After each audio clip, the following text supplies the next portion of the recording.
Vajpayee and Mr. Daruwala have been in the news, more so in Delhi. I don't believe that much here about returning the awards and the kind of controversies that have arisen. So when we talk of poetry in our times, I don't think I'm going to divorce it from our times.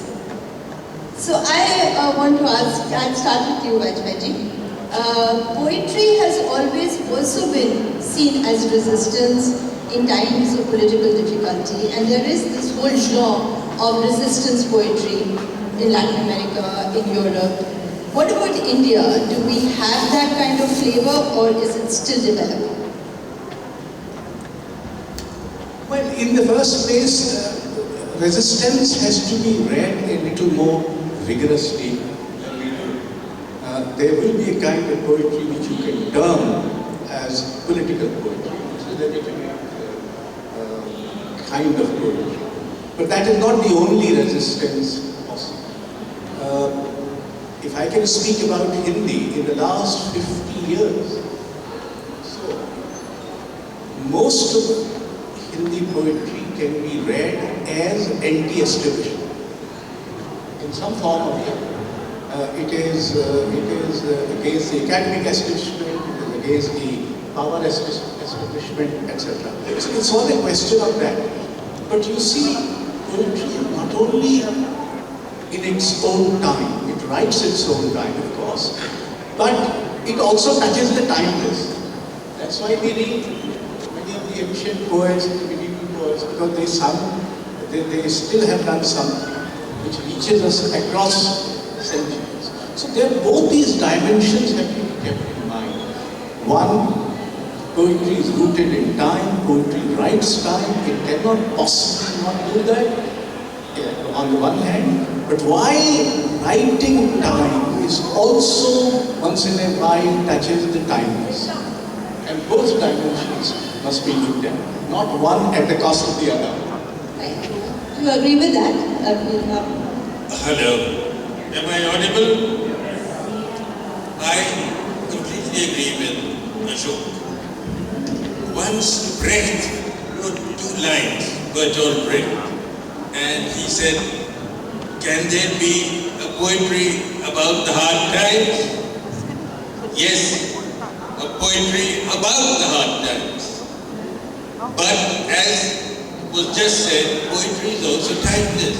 We read our Kalidas, we read our Shakespeare, we read Keats, Coleridge, all the rest as far as English is concerned, and we go back in time.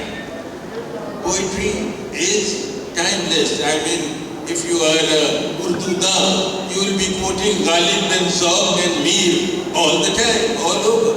And if you live in Banaras or anywhere in northern India, you will be quoting Kabir again all the time. And these people have gone 100 years back or 200 years back. But I also wish to say that these are not very hard times. But then we are entering into the alleys of politics. And we've had enough of politics. We've had enough of celebrity culture. The celebrity culture was evident here. TV magnet was around and see the whole hall was full. But as far as poetry is concerned, not very many people could be too enthused. Why is it, or would I say, except for maybe some names that come to mind, that we have not been able to sort of maybe produce, in Hindi poetry I'm talking, the kind of names that resonate in the world? Is that true, or am I completely wrong? Except a couple of exceptions. I mean, the resonating in the world is a larger project, and the job of it's not the job of poets to resonate. It's the fate of poetry to resonate with all the world. But I must tell you that increasingly the Indological paradigm the world over has been changed. The Indological paradigm was that everything that India had to contribute had happened in the past. Either the medieval times or the ancient times. It was either Sanskrit, Now that India starts becoming a contemporary presence of a certain kind, the interest is shifting, wanting to know what is happening, what India is writing in our times. Part of the problem, of course, is that because we have also produced some very interesting English writers in India, P.K. Daruvala being one of them, in fact a major figure. But, for instance, me, I have been translated into German, book length, into French, into Polish. And obviously these people who have done it without any support from anywhere. They have done it for the sheer love of it and for knowing what India is creating. So I think that situation is changing. But on the other hand, we had proposed once a project that there should be a whole project called India Literature Abroad. It was proposed to the then Prime Minister, who was also a poet, and he agreed, but nothing happened. I persisted with it and got the succeeding Prime Minister agreed. Then the Ministry of Culture walked in, and finally it has landed in the lap of the Science Academy, where it rests, rather comfortably, perhaps buried. But one of the problems in these projects is that then you get into the problem of excellence versus representation. Government bodies or government supported bodies, so you have to have all the 20. In fact, Sahitya Academy has 26 languages, unlike the constitution which has only 22. And we are a country of about 700 languages. So what do you do? So the effort has to be non-governmental. It has to be non-institutional in that sense. And one hopes that this will happen sooner or later. After all, let us see that some of the things which are not thought to be classics, only Sanskrit was being termed as the classical language. Now, Sheldon Parlek and other people, and there is a project supported in Harvard University by Narayan Murthy or his son, which is publishing a series of translation as classics, which includes Surdas also, and includes Therigatha in Pali, those Buddhist lady monks, and of course it includes Sanskrit classics. So even that notion in the West is now undergoing a serious change. You know, some of the greatest poets, at least in terms of revolutionary poets, have also been people who've written in their own mother tongues, whether it be English or Spanish or Pablo Neruda and others. So do you find that in India, that English poets are at a disadvantage and are not being able to make the kind of mark that you would like to? I can talk of English poets, Indian poets who write in English. Indian English is around this. I'm afraid they haven't got down to committed poetry, political poetry, or even poetry of witness. Now, poetry of witness at the moment is the in thing. With Miloj, whom Ashok translated. Area which is a little more controversial, but I think it was very exciting for a lot of us to find that poets, writers, others who had not joined activism or resistance so actively before, happened to do that this time. And like you all returned your awards, you all took positions, you marched, Mr. Daruvala perhaps for his first march on the streets in Delhi against this atmosphere of intolerance.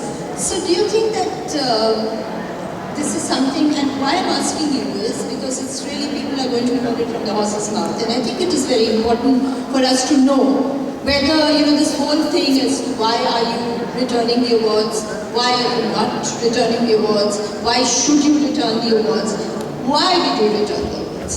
Well, in the first place, you see, ours is an unreading country. We can't accuse India of reading literature. No more. We read newspapers and we read superficial stuff. but serious literature is hardly read. Largely. Though the situation is different in Marathi or Malayalam or Bengali or Assamese, but many other languages, literature is not having the kind of reading public. Many of us have been writing against these tendencies. In fact, I write a column every week in the Hindi Daily Jansatta. And I have been writing against these for 1.5 years. But no one pays any attention. So you have to bring to the notice, not so much the government, but the people, that some dangerous tendencies and forces are growing, and we should be aware how to do it. Now it so happens that, when I got more congratulatory messages and phone calls when I returned the award, I remember distinctly less number notice when I got it.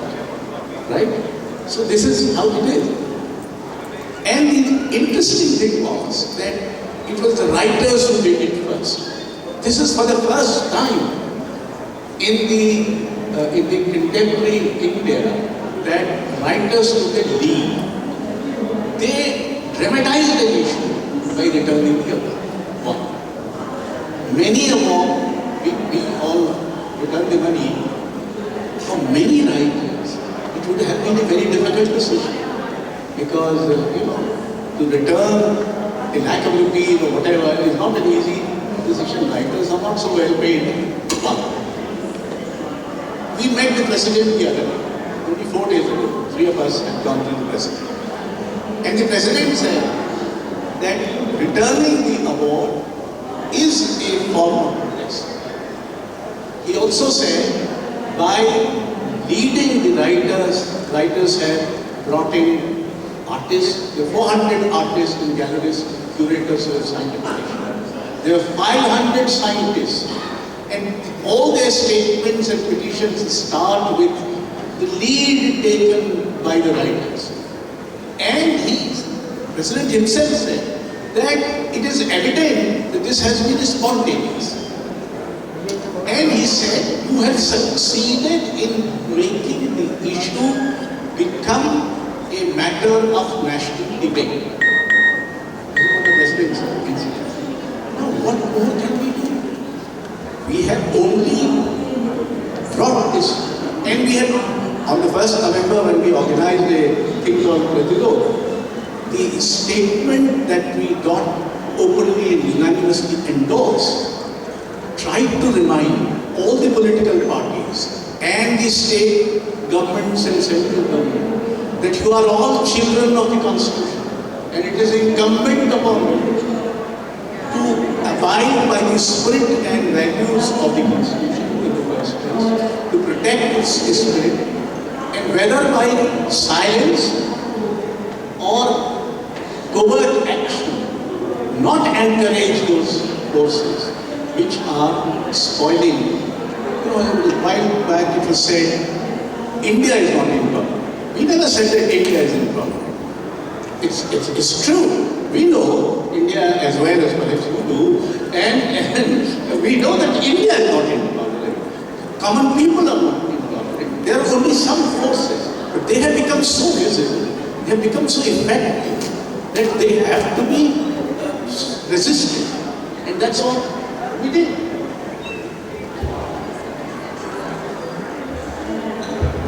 Pratirudh is something that Mr. Vajpayee and others, in fact even a journalist colleague who we organized in Delhi, which was an amazing, huge meeting, completely packed capacity, where people from all over Delhi and NCR gathered to raise their voice against intolerance. Mr. Daruvala, for you, having been a government servant and also being part of the intelligence service, which is not really known to be very tolerant, was it a very difficult thing for you to do, to decide to return your award? And why exactly did you do it? I mean, did you feel it's... I'll take off from where Ashok left. I was out of the country for 2 months.